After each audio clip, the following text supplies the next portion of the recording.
Hi guys, Vijay சித்து video பார்த்துட்டு நண்பர் ஒருத்தர் கேட்டாரு ஏன்டா அந்த வீடியோல ஹர்ஷத் கானை பத்தி ஒரு வார்த்தை கூட நீ பேசல அப்படினு சொல்லி கேட்டிருந்தாரு. எனக்கு ஹர்ஷத் கானை பத்தி பேசக்கூடாது அப்படின்ற எண்ணம்லாம் கிடையாது. அவரை பத்தி கம்மியா வீடியோல பேசக்கூடாது அப்படின்ற எண்ணம் மட்டும் தான் இருந்துச்சு. ஹர்ஷத் கானை பத்தி நான் அவரோட லைஃப் ஜர்னியை சர்ச் பண்ணி பார்த்ததுல எனக்கு நிறைய விஷயங்கள் கிடைச்சது. அந்த விஷயங்கள்லாம் தான் இந்த வீடியோல பார்க்க போறோம். நம்ம சேனலை ஃபர்ஸ்ட் டைம் நீங்க பார்க்குறவங்களா இருந்தா மறக்காம கொஞ்சம் சப்ஸ்கிரைப் பண்ணிட்டு வாங்க வீடியோக்குள்ள போலாம்.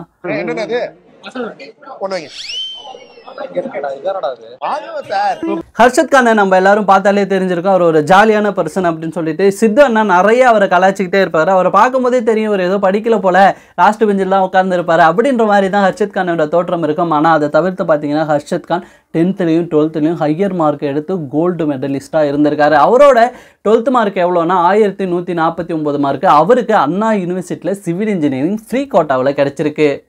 ஹர்ஷத் கான் என்னதான் ஸ்கூல் டாப்பராக இருந்தாலும் படிப்பில் அதிகமாக இருந்தாலும் அவருக்கு மிமிக்ரி பண்ணி நம்மளோட ஃபேஸ் வந்து இந்த உலகத்துக்கு காட்டணும், அதாவது டிவி சேனல் மூலயமா காட்டணுன்ற ஐடியா வந்து மைண்டுக்குள்ளே இருந்துகிட்டே இருந்திருக்காரு. இதனாலேயே அவர் வந்து KPV6 ஆடிஷன்லாம் அட்டன் பண்ணியிருக்காரு விஜய் டிவியில். ஆனால் ஃபஸ்ட் டைம் ஆடிஷன் அட்டன் பண்ணும்போது நமக்கு இதெல்லாம் வராது அப்படின்னு சொல்லிட்டு ஆடிஷனுக்கு போன கூட்டத்தை பார்த்துட்டே மிரண்டு போய் வீட்டுக்கு வந்துட்டாராம். அதுக்கப்புறம் வந்து காலேஜில் ஒரு ஃபங்க்ஷன் அரேஞ்ச் பண்ணியிருக்காங்க. அதில் வந்து ஹர்ஷத் கான் சுமார் ஒரு 1000 பேர் முன்னாடி வந்து மிமிக்ரி பண்ணி பயங்கரமாக கைத்தட்டெல்லாம் வாங்கியிருக்காரு. ஸோ அப்போ தான் ஃபிக்ஸ் பண்ணியிருக்காரு நமக்கு இந்த லைன் ஓகே நம்ம எல்லாரையும் சிரிக்க வைக்கணும் அப்படின்னு சொல்லிட்டு அப்பாட்ட போய் கேட்டிருக்காரு. அப்பா உடனே சொன்னாராம், உனக்கு வந்து அண்ணா யூனிவர்சிட்டியில் வந்து இந்த வாய்ப்பு கிடைச்சதே பெரிய விஷயம், அதாவது படிக்கிறதுக்கு. நீ வந்து படிப்பை கம்ப்ளீட் பண்ணி காலேஜ் முடிச்சு, அதாவது 2 மணிக்கு காலேஜ் முடியுது இல்லையா, அதுக்கு அப்புறம் போயிட்டு நீ மிமிக்ரி இதெல்லாம் ட்ரை பண்ணி இந்த சைடும் உனக்கு பிடிச்சதை நீ பண்ணு அப்படின்னு சொல்லிட்டு அங்கேயே ஒரு மோட்டிவ் கொடுத்துருக்காங்க ஹர்ஷத் கானுக்கு. அதுக்கடுத்து காலேஜ் ப்ரோக்ராம் ஒன்றில் விஜய் சேதுபதி கெஸ்ட்டாக வராரு அப்படின்ற ஒரு அனௌன்ஸ்மெண்ட் வந்து காலேஜில் வந்து என்ன சொல்லியிருக்காங்கன்னா ஹர்ஷத் கானை கூப்பிட்டு நீ விஜய் சேதுபதி வாய்ஸில் வந்து அவர் முன்னாடி பேசி காட்ட அப்படின்னு சொல்லியிருக்காங்க. இதுக்காகவே ஹர்ஷத் கான் வந்து விஜய் சேதுபதி வாய்ஸ் வந்து அப்பவே எடுத்திருந்திருக்காரு. ஆனால் அந்த ஃபங்க்ஷனுக்கு வந்து விஜய் சேதுபதி சார் வரல. அதுக்கப்புறம் KPV ஆடிஷன் நடக்குது. KPV ஆடிஷனில் செலக்டும் ஆகுறாரு ஹர்ஷத் கான். ஆனால் பல கெட்டப்கள் போட்டும் அவரோட ஃபேஸ் வந்து சரியாக வெளி உலகத்துக்கு தெரியவே இல்லை. அதுக்கடுத்து லாஸ்ட் ஃபைனல் இயர் காலேஜில் வந்து திருப்பி ஒரு ஃபங்க்ஷன் நடக்குது. அதுக்கு வந்து நம்ம விக்னேஷ்காந்த் இருக்கார் இல்லையா, பிளாக் ஷிப், அவர் விக்னேஷ்காந்தும் RJ ஷாவும் வந்து அந்த ஷோக்கு போயிருக்காங்க. அப்போ வந்து அவங்க முன்னாடி வந்து பயங்கரமாக பர்ஃபார்ம் பண்ணியிருக்காரு ஹர்ஷத் கான். உடனே விக்னேஷ்காந்த் கேட்டுக்காரான், நீ பிளாக் ஷிப்பில் வந்து ஜாயின் பண்ணிக்கிறியாப்பா அப்படின்னு சொல்லி கேட்டார். என்னென்ன சொல்கிறீங்க, என்னையா கூப்பிட்றீங்க அப்படின்னு சொல்லி கேட்டார். ஒன்றை தான் கூப்பிட்றேன், நீ வந்து பிளாக் ஷிப்பில் சேர்ந்துக்கோ அப்படின்னு சொல்லியிருக்காரு. உடனே வந்து ஹர்ஷத் கானுக்கு ஒரே டவுட்டாக இருக்குது, டிவி சைடு போகிறதா யூடியூப் சைடு போகிறதா அப்படின்னு தெரியலன்னு சொல்லிட்டு ஃப்ரெண்ட்ஸ் கிட்ட எல்லாம் கேட்டதுக்கு இப்போ வேணா டிவி பெருசாக இருக்கலாம்டா, ஆனால் ஃபியூச்சரில் வந்து யூடியூப் தான் பயங்கரமாக இருக்க போகுது அப்படின்னு சொல்லியிருக்காங்க. அதுக்கப்புறம் பிளாக் ஷிப்பில் வந்து ஹர்ஷத் கான் ரொம்பவே ஹார்ட் ஒர்க் பண்ணியிருக்காரு. அதாவது நம்ம ஃபேஸ் வந்து இதில் எங்கேயாவது தெரிஞ்சிடாதா, யூடியூப்பில் ஏதாவது ஒரு மூலையில் தெரிஞ்சிடாதான்னு சொல்லிட்டு ரொம்பவே ஹார்ட் ஒர்க் பண்ணியிருக்காரு. சின்ன சின்ன வேலைகள் பண்ணியிருக்காரு.